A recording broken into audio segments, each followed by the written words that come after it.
The question, why do we borrow our own money in the first place, ought to be posed by someone. In the first place, why does the government take out loans or borrow money? To that end, I would want to reiterate that some of this material is difficult to comprehend and that some of the concepts and terminology are just perplexing. It is a fact that the government engages in the practice of printing money and then lending that money by issuing bonds later on. Bonds are being sold. Bonds are on the market, right? Mainly due to the fact that individuals purchase bonds from them and provide them with financial support. To put it simply, the language and concepts can be really challenging to comprehend a lot of the time, at least for me when it comes to MMT. Nevertheless, there is no question that the government generates revenue and then proceeds to, what can I say?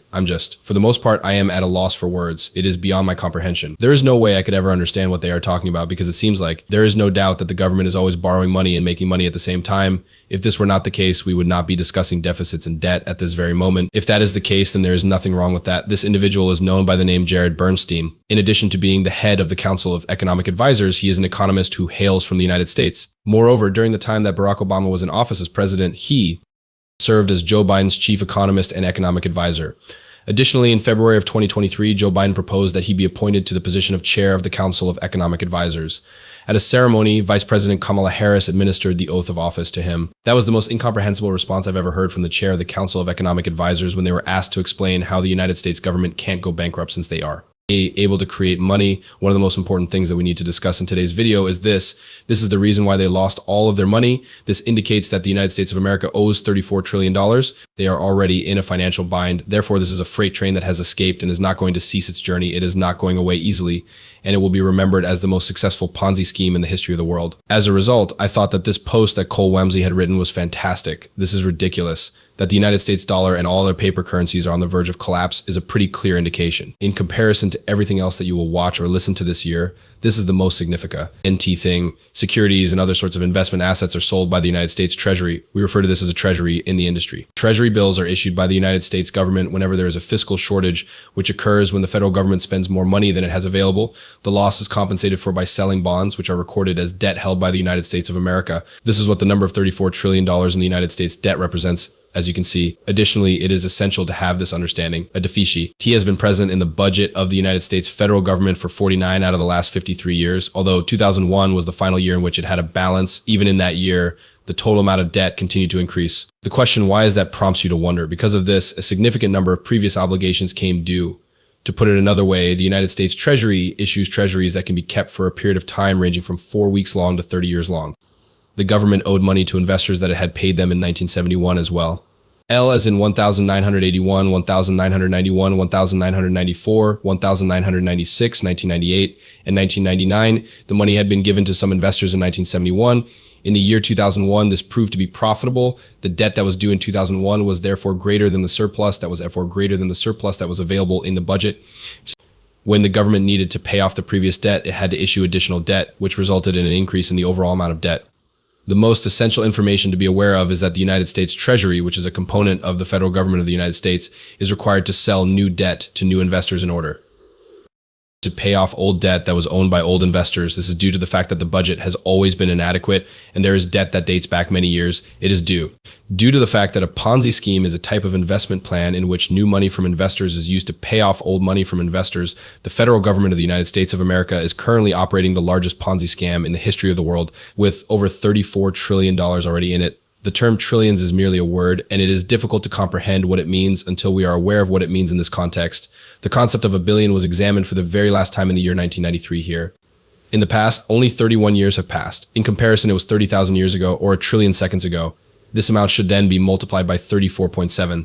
That is T, the total amount that comprises the United States debt bill. But the fact that the United States Treasury is constantly in need of people to acquire its debt makes this dilemma even more severe. In the event that they do not, they will be unable to pay for their deficit spending, the interest on their previous debt, and the debt that is due in the beginning of the year. If they are unable to pay those off, then the government will be in a state of complete and utter disintegration. The question of who will purchase all of the debt held by the United States government remains unanswered. It should come as no surprise that the United States federal government is the major purchaser and owner of the nation's debt. Please take a moment to reflect on how absurd it is that the United States government runs a budget deficit, then issues treasuries to pay for their expenditure, and then buys those treasuries at a higher rate than anyone else in order to compensate for their loss. Aside from the fact that the United States government is the owner of the Ponzi scheme, they are also the investors, both new and old, and the typical American who works from 9 in the morning until 5 in the afternoon is at the bottom of the tower, thinking that they are ascending a ladder. The question that carries the most weight is how they manage to get away with it. How are they able to act in such a manner? In reality, it is pretty simple. Because they have the ability to print money, the loan is not even real. The fact that other nations employ the same techniques as the United States is the most awful aspect of this situation. The budgets of 182 of the world's 222 countries are efficient to meet obligations. In addition, the United States of America is the most significant nation in the world of finance at the present time. The high priest, the big cheese, or the person in control is this person. The United States of America is currently the most important economic power in the world, and the list could go on and on. A significant issue would arise if the United States were to experience difficulties in purchasing its debt. To summarize, an increasing number of investors are avoiding purchasing United States treasuries because they are concerned about the issue of the United States debt. Because of this, the United States Treasury Department has decided to initiate a repurchase program in order to, as they put it, improve liquidity in the treasury market. To put it another way, the Treasury Department is really producing money in order to purchase the treasuries that they are providing. This prevents the treasury auctions that were held with low demand from taking place again. This is a very, very negative thing because it means that the amount of money that is in circulation will increase. At this point, the cookie begins to crumble apart. People refer to the Federal Reserve as the central bank of the United States. However, the Fed Reserve is not a bank and does not keep money in reserve. The Federal Reserve wants inflation to remain at 2%. The inflation rate has not been at 2% in recent times. The truth is that it has been climbing at a faster rate for the past 3 months in a row. In addition, the Federal Reserve has established interest rates that are extremely high. They are currently over 5% in an effort to curb inflation and discourage individuals from taking out loans and spending money. However, this does not work. This is the most significant issue. The federal government of the United States tests interest on monies that are owned by individuals. For the purpose of achieving this objective, there is money set aside. In other words, an increase in interest rates results in an increase in the amount of money that the government spends, a larger budget deficit, an increase in the amount of debt that is issued, and an increase in the amount of debt that is issued, and an increase in the supply of treasuries. When demand is reduced, there are fewer buyers, which results in an increase in the amount of treasuries that are printed. It results in cost increases for both goods and services, which in turn leads to interest rates that are even higher and interest payments that never come to an end. A death spiral is the term that we use to describe the feedback loop, which is a horrible circle. It leads to one result, which I will discuss in the following paragraph. However, before we get into that, we need to discuss the interest that the federal government pays, which has significantly increased over the course of the past several years. And the United States is in a terrible situation because the government has decided to manage inflation by setting interest rates at extremely high levels. The economy is not functioning properly, inflation is increasing, and interest rates are excessively high, all of which result in increased bills, causing larger gaps in the budget. As a result, the United States Treasury will need to issue additional debt, which alarms investors due to the fact that prices are growing and debt levels are also increasing.